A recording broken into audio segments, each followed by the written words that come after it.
Kumusta na po kayo mga katrivia at welcome po sa aking YouTube channel. Ngayon na mga farmers, dito po tayo sa ating kalamansian. At tayo po mga farmers po ay nakapagpitas na po ng ating kalamansi. Presyo po natin ay 1,200. At yun, kuha na po yung lahat po ng mga malalaki. At yung pong ating mga natira ay sa susunod na po na buwan. Pero meron po tayong mga farms po naman po din na mahahalaw para sa next month. Yung ating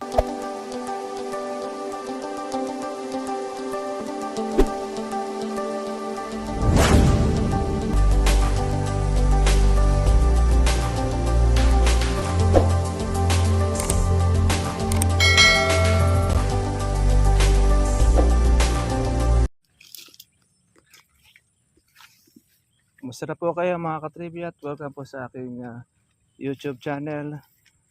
Ngayon na mga farmers, dito po tayo sa ating kalamansian. At tayo po mga farmers po ay nakapagpitas na po ng ating kalamansi. Presyo po natin ay 1,200. At yun, kuha na po yung lahat po ng mga malalaki. At yung pong ating mga natira ay sa susunod na po na buwan. Pero meron po tayong mga farms po naman po din na mahahalaw para sa next month. Yung ating pong mga bulaklak ngayon ay mga buko na rin siya.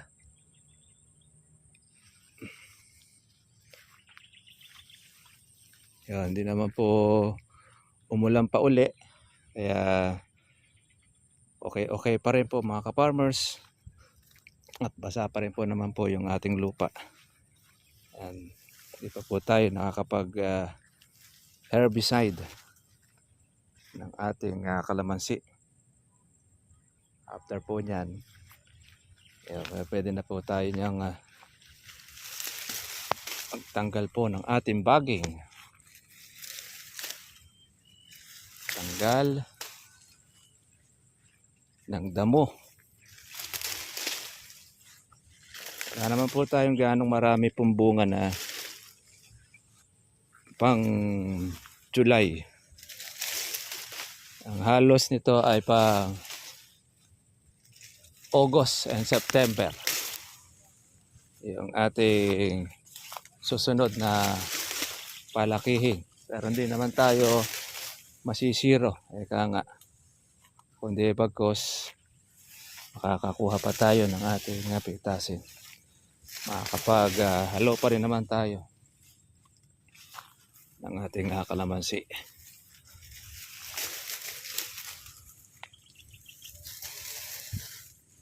Dami pong mga bukong mga maliliit. Iba po ay mga bulaklak.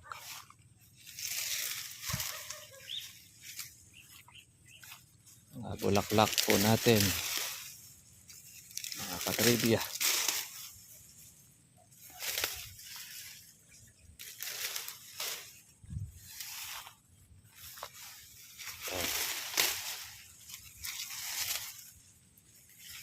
Ito yung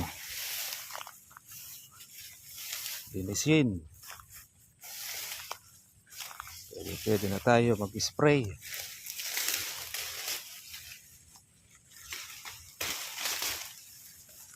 Linis lang. Medyo hapot, galing po tayo mga ka-farmers po sa Kabanatuan. Tayo na.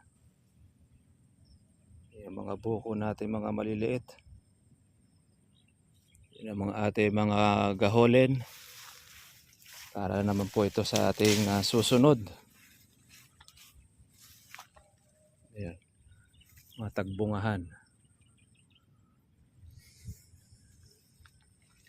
Maganda pa rin mga ka-farmers po yung ating presyo. Kalamansi natin. At least po ay hindi po siya bumaba o bumagsak po ng husto.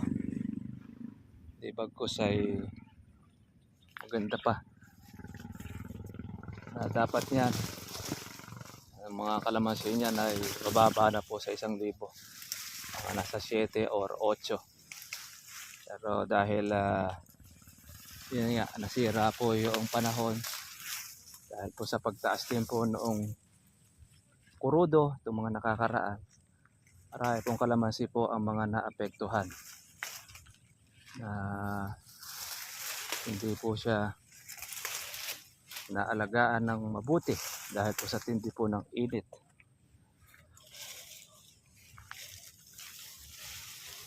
Kaya po yung mga nagsipag alaga ng mga inabutan,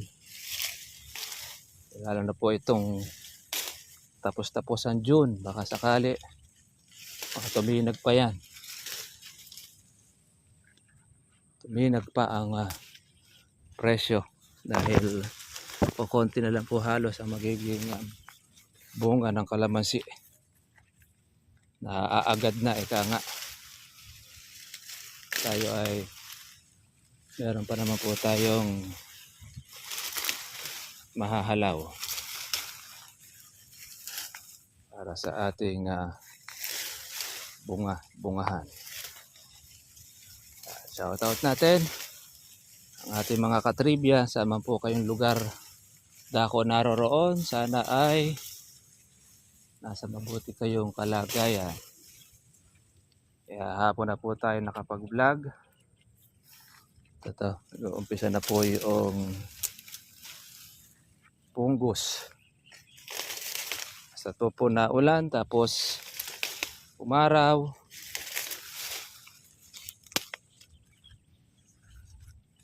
Yan, nag-uumpisa ang punggos ng kalamansi.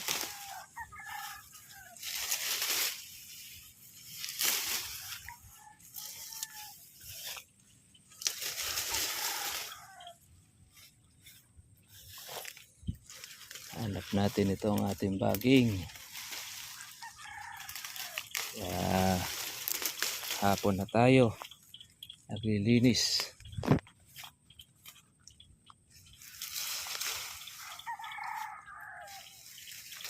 Dahil pang mga bulaklak.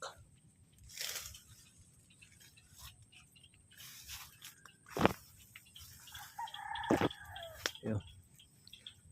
Meron pa tayong halawin. Makakakuha pa po tayo nito, mga ka-farmers. Itong yung bayabas.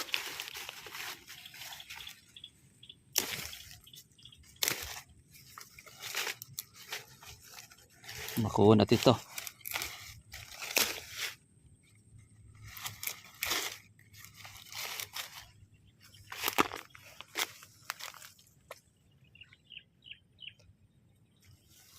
Okay.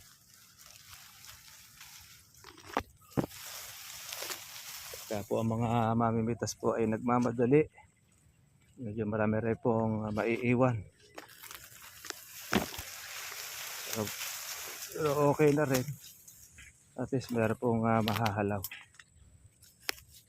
Susunod po natin na pagpitas. Okay, mga ka-farmers, mga ka-trivia, ay monitor lang po tayo doon sa ating presyohan. 1211, yan ang presyo ngayon. Iba-iba. Depende po yan sa laki ng kalamansi at depende rin po yan sa inyo pong buyer. Baka mamaya po mga ka-farmers ay madenggoy kayo, kunin na lang ang kalamansi nyo na 1,000 or 900. Buti sana kung yan ay neto na, pwede na rin. Pero para po at least updated po kayo dito po sa ating kalamansi.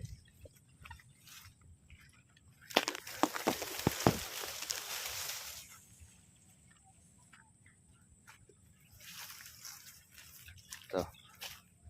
Tapos ng bungahan, bulaklakan naman, at saka po mga buko na. Ayan. Ang alaga po natin ngayon ay puro sa pang-ilalim, puro herbicide ang ating pong gagawi, mga katribya. So, namenos na po tayo ng ating trabaho. Hindi na tayo magpapatubig. Kaya kung matutuloy yung natawag na Super El Nino, ayun, makakapagpatubig pa tayo. Paano mga farmers, mga katripya, kita na po tayo po bukas at sa susunod. Kaya plus pasing ko lahat. Bye.